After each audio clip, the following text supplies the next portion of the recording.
Yeah, so there's all sorts of things happening now. It's, the thing about this, you want to do something good with your life, and you think you start a podcast and get things happening, and what you don't realise is that you're just spending more time sitting in front of the computer, and what a trap it is for me, hey, to actually think that you're doing something, but really all you're doing is sitting in front of a computer, and you're hoping that people listen to it. At the same time, you hope no one listens to it because they sort of get they wonder what you're thinking doing something like this. But I don't care.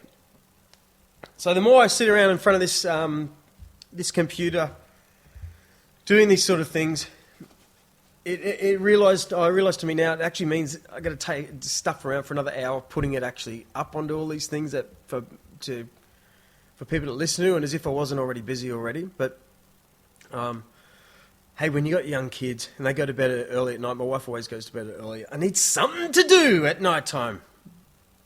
Just something to do. I used to go out in my shed all the time, but yeah.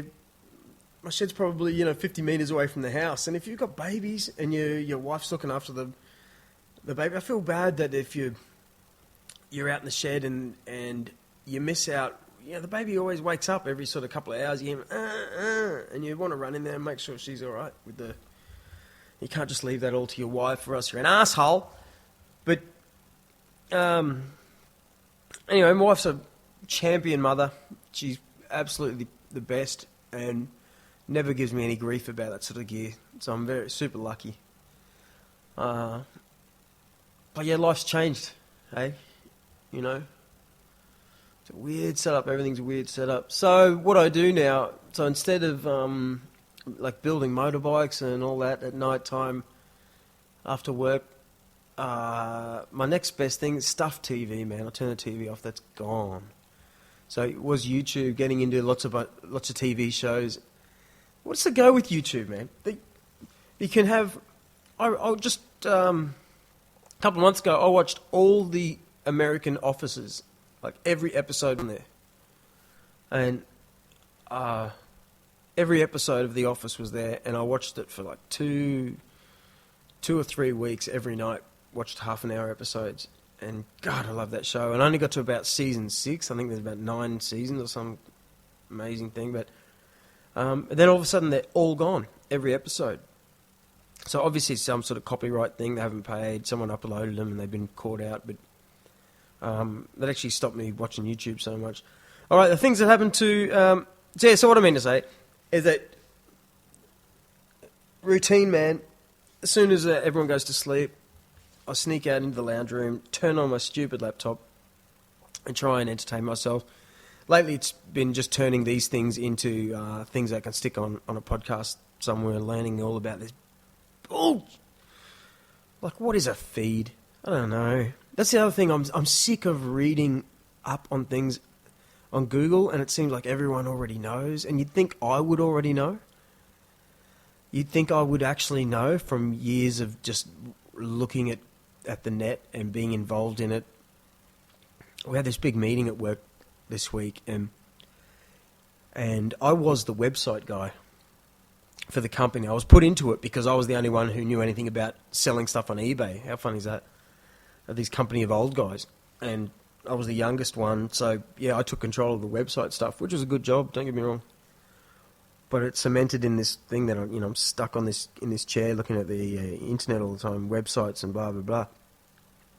But you'd think after that was 2008, 2009, 5 years, there is so much I don't know about. We had this big meeting about getting a new website provider and all this sort of crap during the week, and we've got a nerd at work who handles he's a programmer. He doesn't know a lot about websites, but he's a programmer.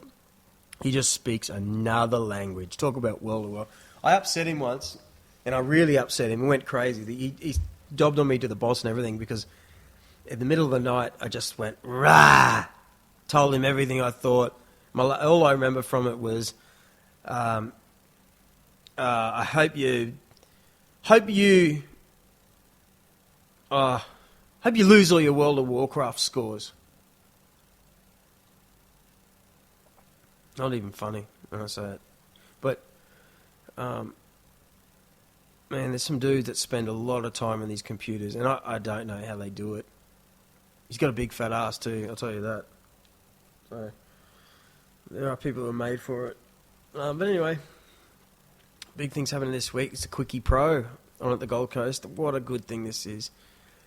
You know, every year I make sure I go to the big surf competitions on the Gold Coast, because if you ever want to see some really, really healthy people in the thing about a surf comp is they're totally free. You can't barricade off the beach and force people to pay and get, so in turn people get all judgy, like, oh, I paid money to be here, the toilets aren't very good. So the beautiful thing about a surfing comp, as if surfing isn't already beautiful, is that, for one, everyone's healthy, brown, tanned, happy looking. They look like they've been swimming that day, surfing that day, and everyone's fit. No one has paid to be there, so we're all just cruising around the beach. All these companies are promoting healthy things, like trying to get you to buy their stuff. And there's kids everywhere. There's loads of people. There's big screen TV showing the action, and the commentary's like, gnarly, dude. Like, yeah, dude, here comes Slater, man. Yo, bro. And then there's the Aussie commentator guys that are in there, and they're often, that's how they sound, right? It just sounds really cool. Really cool thing to be an Aussie and live on the Gold Coast. I'm based in Currumbin area, and Snapper Rocks is the super, the super bank. I went there this morning, hey, and checked it out. They build these big decks and big stages and pop up shops there, Quicksilver shops. It's just the greatest thing. Oh, I love it every year. I really regret that this year I don't have. I haven't been watching many of the competitions. I don't know why. I really got into that the last 2 years. Every year I take my son to this Quickie Pro. He's 4 now, so I took him there early this morning to get him all vibed up on it. Because this Sunday I'm actually going there with the film crew I work with, the Aussie Beach TV. I do video edits for them some of the time, and I'm stoked, man. I'm going to my favourite thing. And you got to be happy when things are happy. So I've got to get out of my miserable slump, and I don't got to get out of it. I am already out of it. And this Sunday, things have lined up well. They've asked me to come along and help film at the Quickie Pro and interview some of the surfers and more importantly, some of the people that are just there, all happy. And when I was asked, I thought, wow, this is a really good reflective moment, I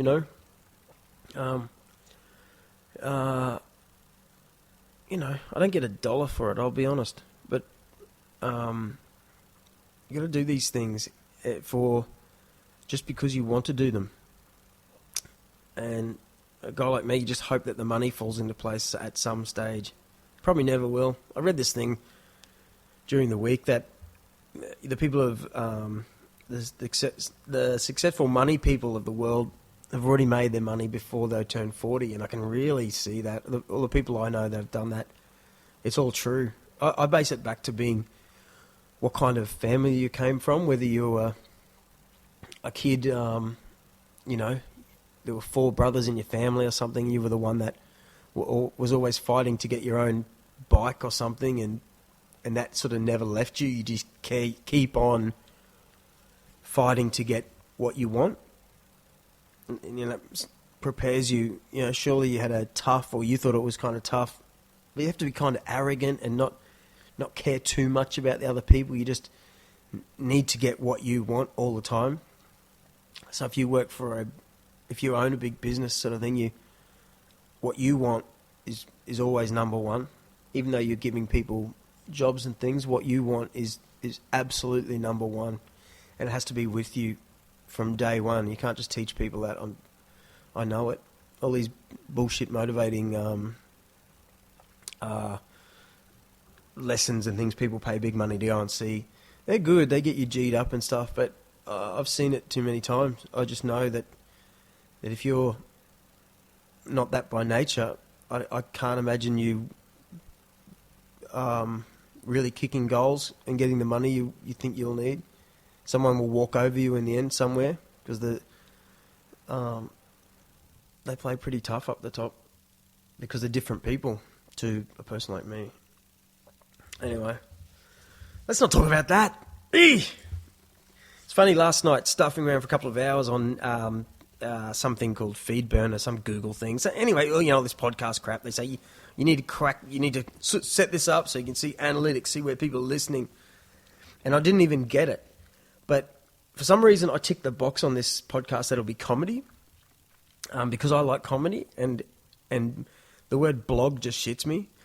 So, you know, people, and I kind of hope that this would be actually funny, because I like to be funny, but I play guitar. Everything's sort of quite dull when I play a guitar and put a song together, just not funny. So I find it hard to, you know, maybe if there were people in front of me, I'd try and make you laugh. But anyway, what I'm getting at is that Feedburner, I turned on the thing and it didn't give me stats, but for some reason, some of these stats, and they were in sort of faded ghost sort of language. It said, not funny, score number 78. And I thought, I don't even know if that's real stat. It's like, it's as if it was not meant for me, and it was just an ad sort of thing. But it made me realise, yeah, well, this isn't funny. None of this is funny. I wouldn't even imagine clicking this on and going, this is supposed to be comedy. But guess what? I've done enough stage work and comedy stuff to question what is funny anyway. What is it? Entertaining, in my opinion, it can be funny, because every podcast I've watched lately from Australia that you click on the funny ones, and they all sound like sort of radio dickheads, you know, and the podcast will start off with a bit of music and I judge it straight away, like, I hate that music. You know, a bit of techno or some crap, and like, and welcome to Barry Oldmate's podcast. And hi guys, and all this sort of radio bullshit, and that's not. You could tell they're trying to squeeze a joke out of themselves to try and get you to laugh over there, and good for them. But if nothing's natural, don't even force it. So I'm not going to force anything. And until my life gets funny, this is how I'm going to speak. So let's hope next weekend is good. I finally finished a big video edit for Aussie Beach TV this week, and heaps more computer crap went on and delayed it out and out and out. But that Black Salve video, Aussie Beach TV, I think it's called #ProblemSalved, is what you can search for, and it was a pretty good video edit. It was a long story of cancer victims that have got this natural remedy stuff that you smear on your skin, and it will bring out a cancer, and all the rest of your skin stays normal. But wherever you've got this funny spot on your arm, if it is cancer or dodgy cells, it like burns it out of your skin.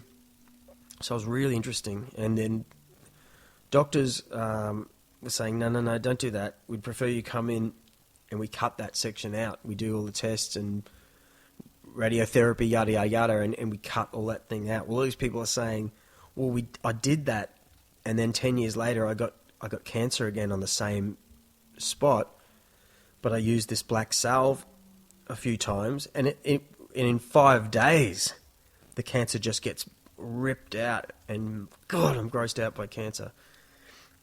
But they say it like sucks the root out, everything like just comes out. This big hole is left in your skin, and anyway, that's what the episode's about. So there's quite a lot of stuff I had to edit, you know, like 3 hours of interviews down into like a 26-minute thing. So you cut out a lot of good stuff, but I have to leave a lot of boring stuff in. But if you're a